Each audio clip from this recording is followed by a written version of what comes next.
मित्रांनो, infinity engineering अकॅडमीच्या YouTube चॅनलवरती मी प्रमोद देशकरी आपणा सर्वांचं स्वागत करतो। विद्यार्थी मित्रांनो, जसं की तुम्हाला माहिती आहे, सार्वजनिक बांधकाम विभाग कनिष्ठ अभियंता या पदासाठीची परीक्षा आजपासनं सुरू झालेली आहे। आपण आज आहोत पुण्याच्या आयॉन सेंटरवरती आणि आज जाणून घेणार आहोत विद्यार्थ्यांचे मनोगत की कसा होता पेपर। चला, आपल्यासोबत मनोज सर आहेत। मनोज सरांनी आज PWD JEEचा पेपर दिलेला आहे आणि त्यांच्या चेहऱ्यावरनं दिसतं की पेपर खूपच चांगला गेलेला आहे। तर एकंदर कसा पेपर होता? हां सर, पेपर ठीकठाक होता, म्हणजे चांगला होता। काय बेसिक म्हणजे सगळे बॅलन्स केलेलं, न्यूमेरिकल बॅलन्स केलं तर बेसिक बॅलन्स केलेला, थेरॉटिकल पार्ट पण चांगला कव्हर केला। आणि आत्तापर्यंत हा नवीन पॅटर्न वेगळा काय वाटला की नॉन टेकला आपल्याला कसं मराठी इंग्लिश असं सिरियल नसतं, आपल्याला 15 प्रश्नांची सवय होती। हां, पण हे इंटरमिक्स दिलेलं नॉन टेक, म्हणजे पहिला रिजनिंग नंतर मराठी इंग्लिश असं GS इंटरमिक्स आहे। बरं। आणि टेक्निकल म्हणजे स्टार्टिंगला टेक्निकल आहे, टेक्निकल ठीकठाक होतं। आपले लेक्चर थोडे कामाला आले, मॅरेथॉनचे केलेले। आपले वज्रप्रहार जो होता त्याचा काही फायदा झाला? हो झाला सर, चांगला झाला। आणि बाकी एकंदरीत पेपर इझी टू मॉडरेट म्हणू शकतो।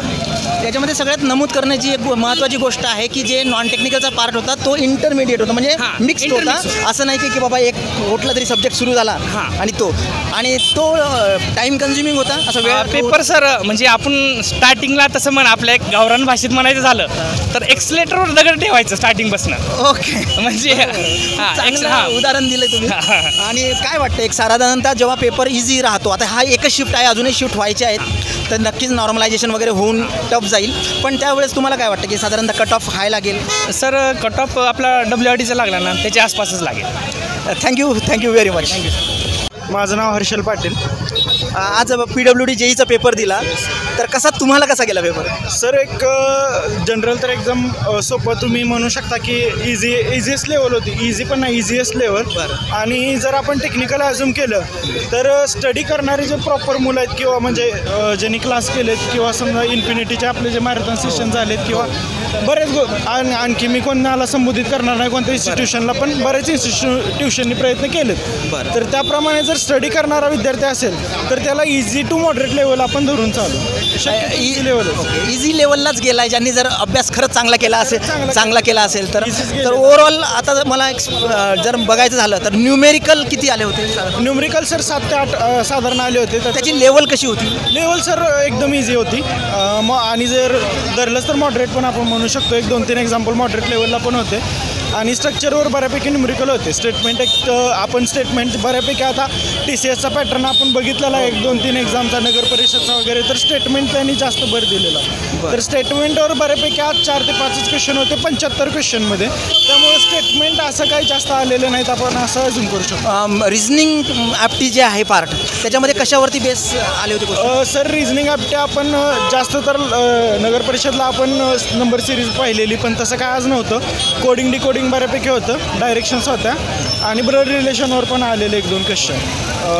बाकी काय सर एवढं काय डिफिकल्ट नव्हतं रिझनिंग ॲप्टी। पण जेव्हा पेपर एखादा डिफिकल्ट नसतो त्यावेळेस कट ऑफ जास्त लागतो, तुम्हाला काय वाटतं? हां सर, कट ऑफ आपण ॲझ्युम करून चालू, आता इन्स्टिट्यूशनला जास्त माहीत आहे, पण मी लावू शकलो तर 160च्या वर आपण ओपनला धरून चालू। ओके, त्यांच्या म्हणण्यानुसार 160च्या वरती लागू शकतो। अजूनही शिफ्ट बाकी आहेत विद्यार्थी मित्रांनो।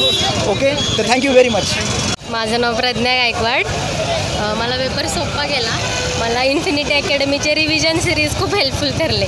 धन्यवाद मॅडम। आत्ता जो पेपर झाला आहे 75% जे होतं ते तुमचं टेक्निकलचं होतं, तर इक्वल वेटेज दिलेलं होतं त्याच्यामध्ये।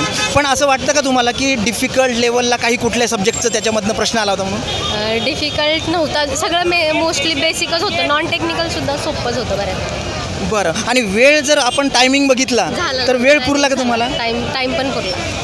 आणि टोटल टेक्निकल आणि नॉन टेक्निकल कम्पेअर केलं तर कुठला हार्ड वाटला तुम्हाला सेक्शन? नॉन टेक्निकल वाटला।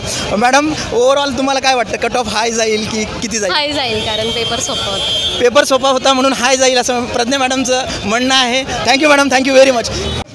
आणि आत्ता जो पेपर गेला आहे तुमचा, तर तो एक कसा वाटला तुम्हाला? डिफिकल्ट, हार्ड किंवा ज्याला म्हणतो मीडियम? मीडियम होता पेपर। पेपरमध्ये म्हणजे स्टेटमेंट आहेत ते सगळे करेक्ट नाही विचारत, इनकरेक्ट किती आहेत ते विचारतात। बरं, आणि 75% टेक्निकल होतं तुमचं, बरोबर आहे? हां, 75 टेक्निकल होतं। सगळ्यात जास्त प्रश्न कुठल्या विषयावरती आले होते? ह्याच्यावरती आले होते, फ्लूइड मेकॅनिक्स बिल्डिंग सगळे सेम वेटेजमध्ये आले होते. सेम इक्वल वेटेज दिलं होतं का? हा इक्वल वेटेज दिलं होतं आणि फॉर्म्युलावरती पण होते. बरं. 4-5 क्वेश्चन्स फॉर्म्युलावरती पण होते. नॉन टेक्निकल आणि टेक्निकल याचं कम्पेअर जर केलं तर कुठलं इझी होतं? नॉन टेक इझी होतं टेक्निकलपेक्षा. ओके. आणि ओव्हरऑल पेपर लेंदी होता की अजून काही होता?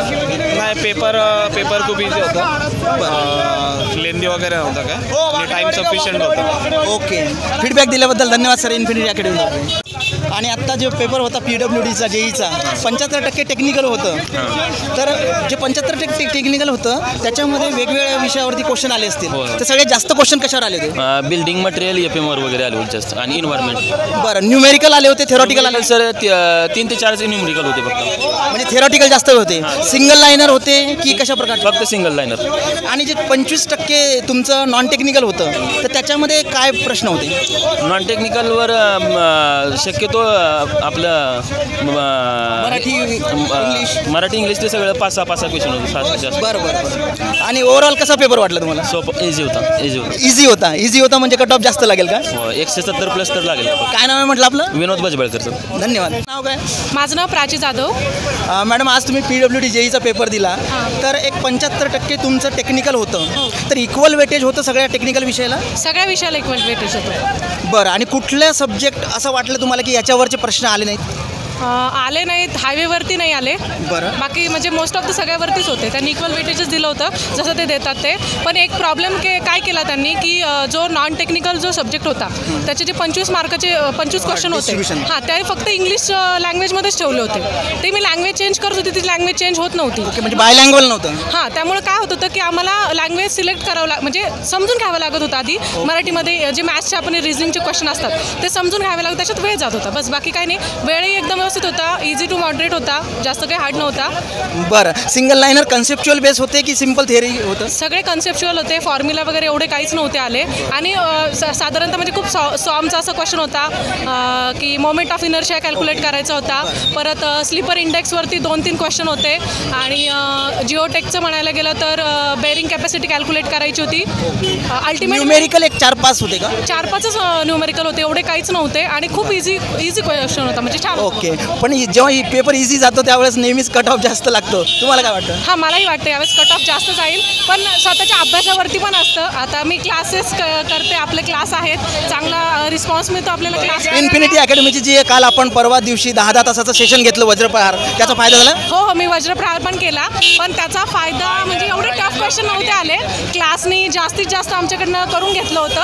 एवढे टफ क्वेश्चन नव्हते जेवढे वज्रप्रहारनी करून घेतले. Okay. Thank you madam, thank you very much.